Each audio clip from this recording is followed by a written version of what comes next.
할렐루야. 오늘도 새날을 주신 하나님을 찬양합니다. 오늘 이 아침에 잠시 나눌 하나님의 말씀은 신명기 1장 29절에서 33절입니다. 이를 행하시는 하나님이라는 제목으로 잠시 하나님 말씀 나누도록 하겠습니다. 하나님께서 아브라함에게 가나안 땅을 주신다고 약속을 하셨습니다.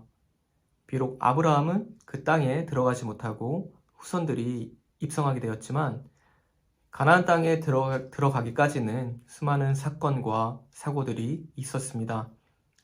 많은 사람들이 불순종으로 광야에서 죽게 되고 광야에서 하나님의 놀라운 일들을 두 눈으로 목도하기도 했습니다. 인간이 도무지 해결할 수 없는 일들을 하나님께서 하신 것을 보게 된 것이죠. 오늘 말씀은 가나안 땅 입성을 위해 정탐꾼을 보내는 사건이 배경이 됩니다. 그곳을 정복하기 위해서 각 지파별로 12명의 정탐꾼을 선별하여 보내게 되는데 그곳을 정탐하고 돌아온 사람들의 반응이 두 의견으로 나눠지게 됩니다. 처음에는 그것을 보고 온 반응은 동일했습니다. 그 땅은 하나님이 약속하신 젖과 꿀이 흐르는 땅이고 우리가 분명히 정복해야 할 땅이라는 것이죠. 그래서 내신 백성들은 이제는 고달픈 광야의 생활을 종지부 찍겠구나 라고 생각을 했었습니다. 그러나 한 사람이 갑자기 그 땅에 대해서 악평을 쏟아내기 시작합니다. 여호수아와 갈렙만 제외한 모든 정탐꾼들이 부정적으로 돌변하게 된 것입니다. 왜냐하면 그 땅에 우리가 우리 힘으로는 도저히 이길 수 없는 존재인 거인 족속, 아낙 자손이 있었기 때문에 우리도 그들 손에 죽게 될 것이라 생각을 했습니다.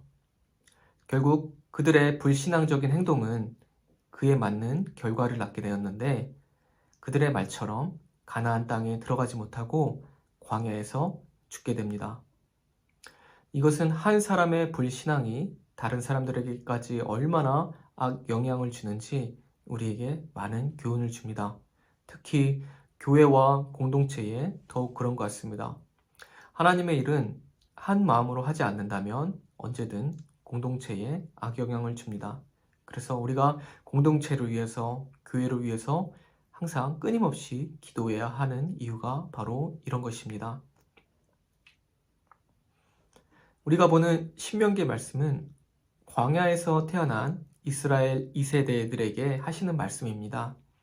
그들이 1세대만큼 하나님의 기적을 보지 못했고 또 모세는 하나님이 그들의 조상들에게 하신 일들을 그래서 그들이 기억할 수 있도록 그들이 똑같은 실수를 반복하지 않도록 2세대들에게 가르치면서 깨우쳐 주시는 말씀입니다. 오늘 말씀에 모세는 이 정탐꾼의 사건으로 말미암아 하나님은 어떠한 하나님인지에 대해서 이 후손들에게 다시금 각인시켜 줍니다.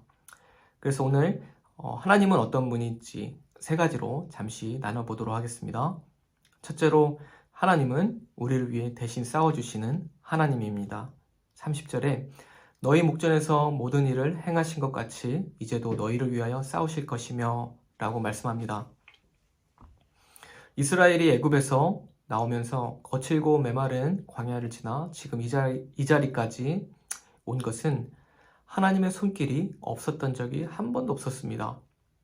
하나님께서는 항상 이스라엘보다 먼저 험한 길을 가셨습니다.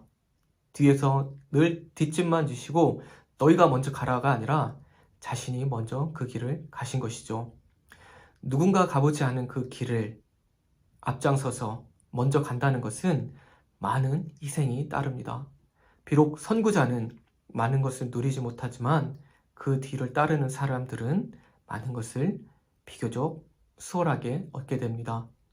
뒤를 따르다 보면 때로는 늦는 것처럼 보이고 구불구불하게 한 길을 돌아가는 것처럼 보이지만 사실 그 길은 가장 안전합니다. 왜냐하면 내가 가야 할 길을 먼저 간 사람이 있었기 때문인 것이죠.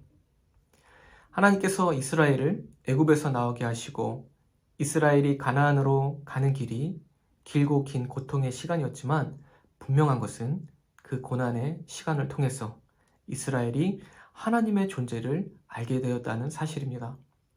애국 군대가 따라올 때 홍해를 갈라 건너가게 하셨고 낮에는 구름 기둥으로 밤에는 불 기둥으로 인도하시는 하나님, 배가 고플 때에는 만나와 메추라기로 먹이시는 하나님, 적과의 전쟁에서는 하나님 자신이 이스라엘 위해서 싸워주셨습니다.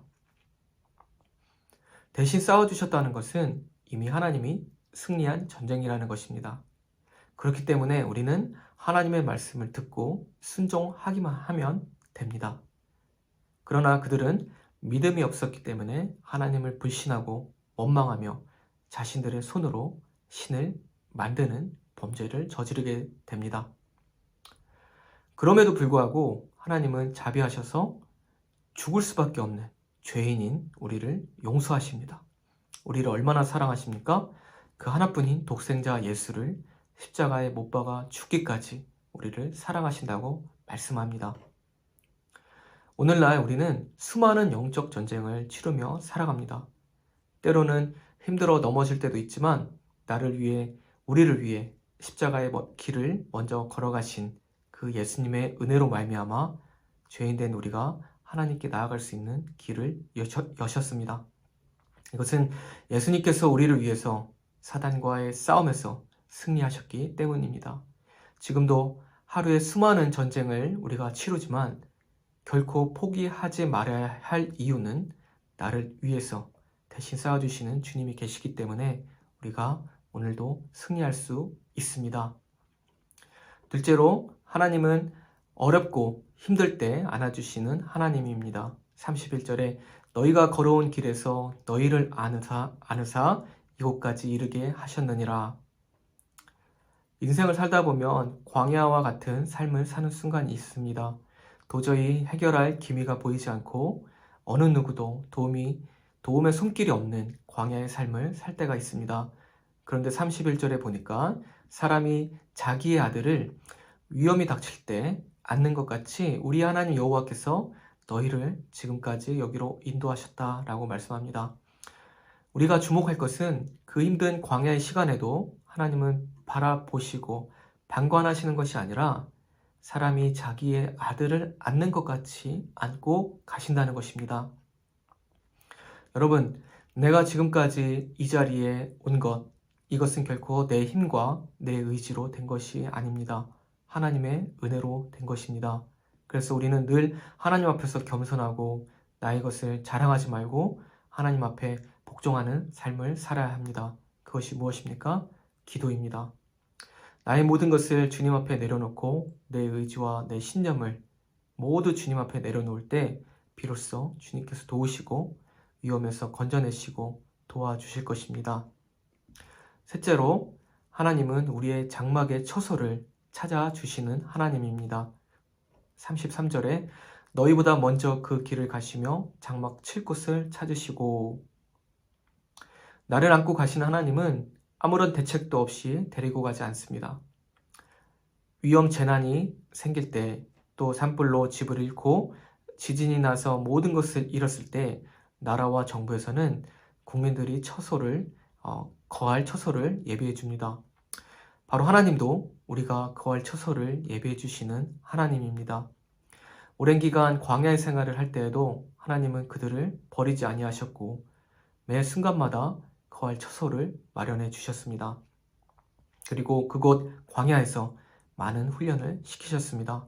하나님을 만나는 훈련, 하나님을 예배하는 훈련을 하고 또 기도를 하는 훈련을 시키셨습니다.